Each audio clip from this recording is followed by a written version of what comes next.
This is just a disclaimer for anyone watching this video. This is not going to be a video where I'm extremely positive about anything that I watched tonight. It's not going to be a video where I praise what was on display today. I'm going to sound negative. I'm going to sound like an old head. If that's not for you, I'm sorry, this isn't the video for you. I just got finished watching Real Madrid versus Juventus, and honestly, I wish I could get my last 2 hours back.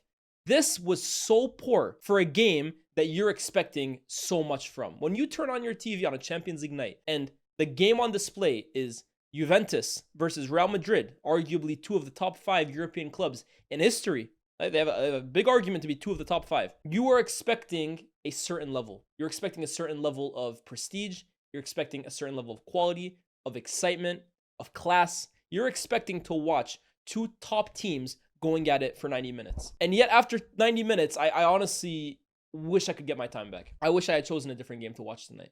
That was so poor. From both sides, to be honest. I'm going to start with Juve, right? Juve played a really, really good 15 minutes. The first 15 minutes, wow, they were going in behind Real Madrid as many times as they wanted to. They easily could have scored a few goals. Then towards the end of the game, last 5 minutes, decent. They were pushing for an equalizer, right? Outside of those 20 minutes, Juventus genuinely played today like a second division side. This is Juventus, the biggest club in Italy. A side that 10 years ago were in Champions League finals. Coincidentally, 10 years ago almost, they were in a Champions League final against Real Madrid. But if you ever wanted an example of how far some of Europe's elite clubs have actually fell, look no further than Juventus. And I know it's ironic coming from a Man United fan because to be honest with you, we've been bad for way longer than Juve have. So I know I sound ironic right now, but I'm willing to accept where my team is at.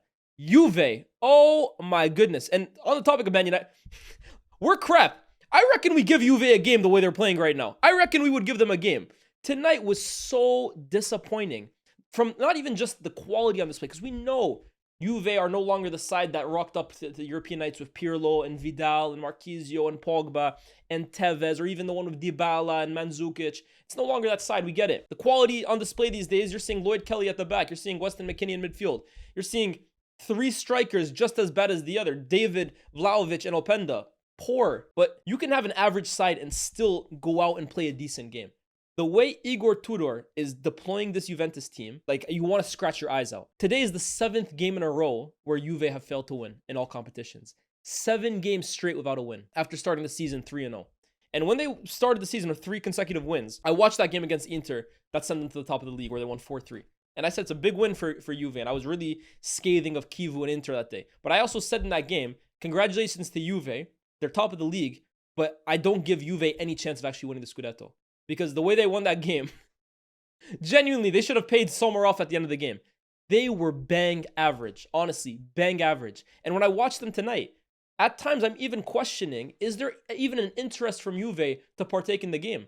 They practically put 8 players behind the ball. Now, some people could say, oh, that's because Real Madrid forced them to be pinned back deep. Perhaps. But my goodness, at times, Real Madrid have the ball and Juve have a wall of 8 or 9 players with Vlahovic up front. That's not football, man. Seriously, that's not from Juventus. I find that so disappointing. And even the substitutions this guy is making, right? Kefren Turan coming off tonight. He was their best player. How can you take off Kefren Turan with the way they were playing? Then he takes off Yildiz with 15-20 minutes left. He's the best player on the team. He brings on one striker for another and then another striker, and each one is just as average as the other. Juve today, it's just, they might as well not even have turned up. And if I were a Juve fan, I would be calling for the manager's head. Because I understand the standards are no longer the same that they were 10 years ago. But you still have to kind of maintain some kind of standard. You have to maintain some kind of demand for quality. And this right now from Juve is not it. I understand Igor Tudor came in midway through the season, a little more than midway through the season for Thiago Motta, and he helped salvage the season and got them back into the Champions League. All credit to him. But realistically, Tudor should have been nothing more than just a stopgap till the end of the year for Juve to get back into the competition they need to be in, and then rescope, reanalyze the coaching market and bring someone in long term. This is not a long-term fix for Juve. Igor Tudor at this level relatively is bang average for Juve. He should be nowhere near these Champions League nights against Real Madrid for a club of Juve's stature. That performance tonight is poor, man. And if it wasn't for Di Gregorio and Gatti, they could have conceded many more goals. But having said that, that is not to throw mountains of praise on Real Madrid. because Juve were poor, but it's not like Real Madrid tonight were the 2014 version of themselves either. Real Madrid did just about enough today to get away with the win. They probably deserved it, right? They had more chances on target today, 28 total shots, almost 3 expected goals. They deserved to beat Juve, even though there were a few scares at times, right? And I think towards the end of the game, it got a little too uncomfortable for them. But it's another game for Xabi Alonso's men where, honestly, I'm very, very underwhelmed. It's a win. They done well to get over the line. In moments, they had nice actions. But overall, it's another game from Xabi Alonso's Real Madrid where I'm just like, okay. Maybe I expected a little more at this point in the season of a new manager than what I'm seeing right now. Because there was so much talk, and rightfully so, about Ancelotti and how he needed to be replaced, and so much excitement around the Xabi Alonso appointment. And he's come in. I think he's lost one game against Atletico, which was a disaster, but it's the only game he has lost. He has practically won 90% of his games. He's top of La Liga. He's unbeaten. He's won all of his games in the Champions League. So that's good, right? All of that is good. But I think all of us, not even just me, I think all of us were expecting to see a certain level of quality as well, too, in the way Real Madrid were performing. And I give credit to Alonso for a few things, right? I think they retained the ball much better than they did under Ancelotti. It does appear like there's more of a balance to the side than there were under Ancelotti. And I think defensively as well, too, despite conceding some really shaky opportunities tonight, I do think overall, defensively, they're a better side than they were under Carlo. But I'm sorry, going forward, it does almost feel at times that if it's not Kylian Mbappe creating something out of nothing, Real Madrid don't have that many ideas on how to break you down. Largely tonight, their chances consisted of crosses into the box, long shots, and the goal ended up coming off a brilliant bit of play from Vinicius, individual brilliance off the post. Jude Bellingham is on job to basically tap it in, right? A la Jude 23-24, excuse me. Real Madrid at no point really put together any well-worked moves where they carve teams apart, or they never really leave teams at 6s and 7s, and it's just like a wonderfully worked counterattack or a wonderfully worked move. You never really get that feeling.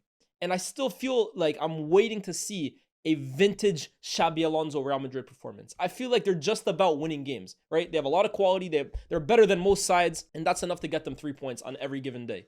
But I really haven't walked away from a Real Madrid game yet. And granted, I haven't watched every single game, so maybe there was one that I missed. But I have watched a decent amount of them this year. I haven't really walked away from a Real Madrid game yet, absolutely blown away by the way they played, and thought to myself, oh, the Xabi Alonso era has well and truly arrived. There was that one game in the Club World Cup, I think it was against Dortmund. They had a few, but then of course ended against PSG. But since the season started, I've just kind of watched Real Madrid games and thought to myself, yeah, it's decent.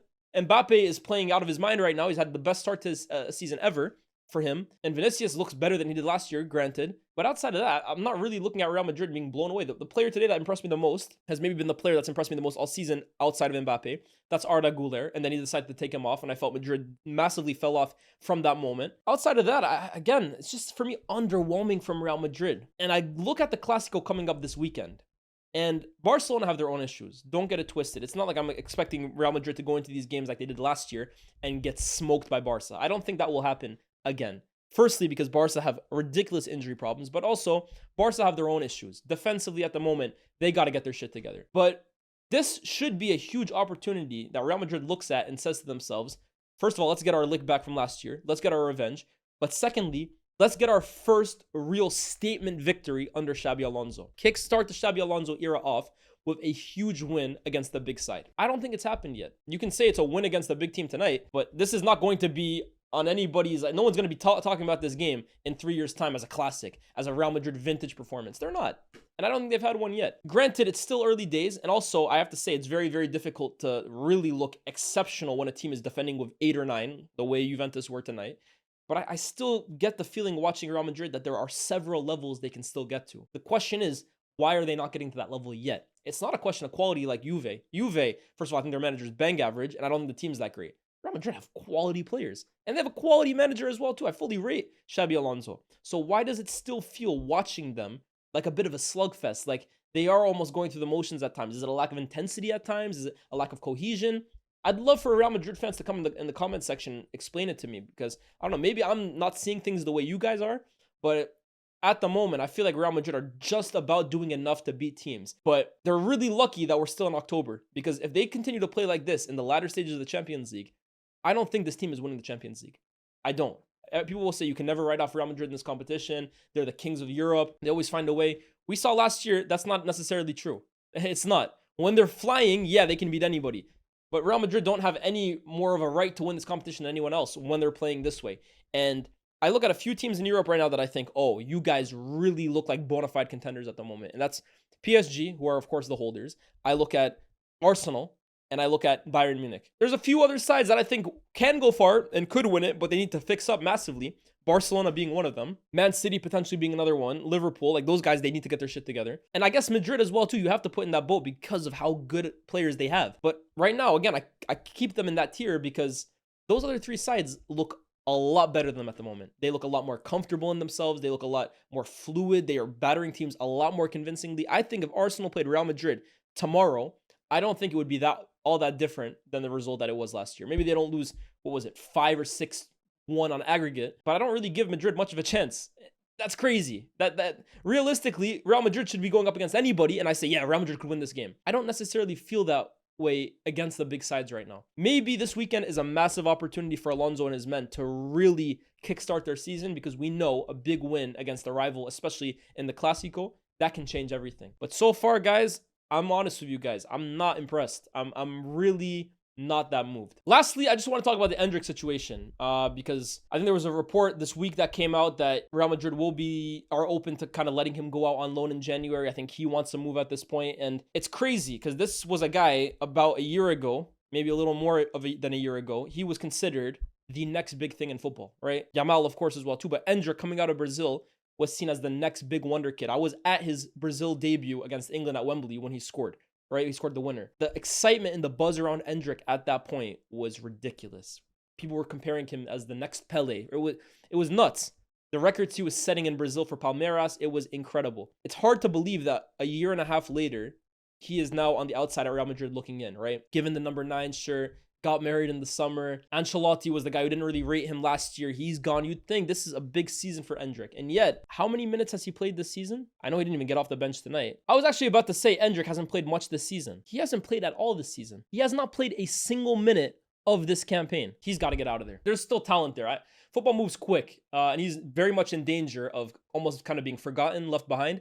He's got to get out of Real Madrid, whether on loan or permanent, because at this point in his career, at this point in his development, he cannot afford at 19 years old to be sitting on the bench week in, week out. He's got a World Cup next year to contest for. He's nowhere near the Brazil team at the moment. So yeah, I saw him on the bench today when Gonzalo Garcia was coming on at the end, and the kid just looked depressed at the moment, right? And look, Real Madrid's a tough team to get into, and I don't really know where he fits into this side because Mbappe is Mbappe. He's never going to play over Mbappe. Could he play on the right? I don't think he's a natural right winger like that.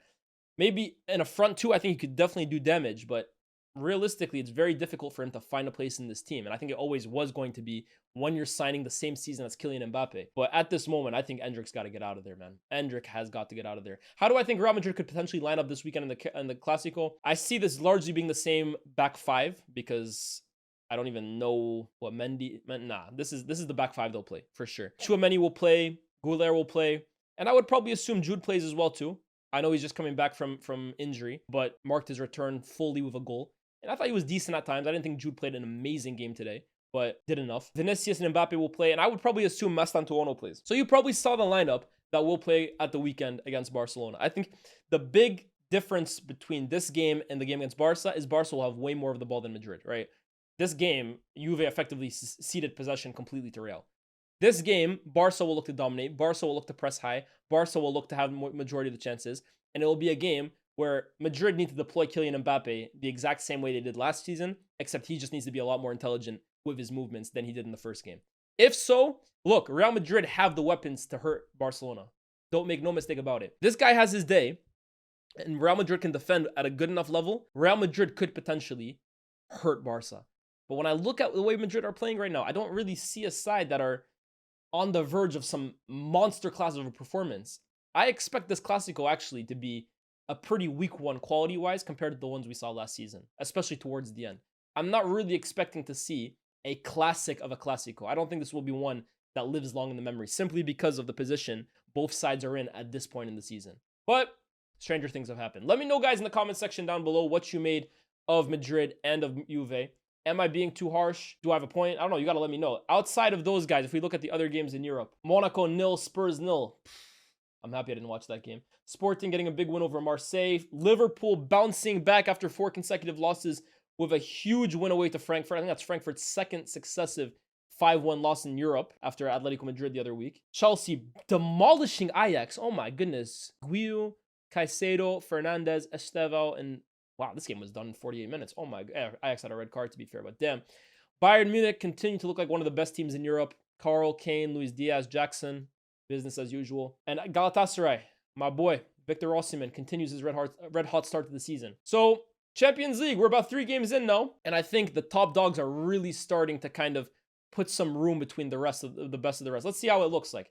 PSG, Bayern, Inter, Arsenal, Real Madrid, Borussia Dortmund, Man City, and Newcastle in the top 3. I mean, I think the odd one, the ones that you'd expect to maybe creep back in are Barca and Liverpool, right? Maybe Chelsea as well too, but I would say PSG and Bayern plus Arsenal are probably the 3 teams that have impressed me the most in the Champions League so far. Inter, fair play to them. I was a skeptic at the beginning, but 3 wins from 3. You can't ask for anything more than that. But yeah, guys, let me know what you think in the comment section down below. What was your takeaways from tonight's games? Which game did you watch? You might not even watch that game. And yeah, I guess let me know as well too. Do you agree with what I said about Juve and Real, or maybe am I being a little too harsh? Comment section down below. I'll see you guys very, very soon. Like, share, subscribe, and I'll see you when I see you. Peace.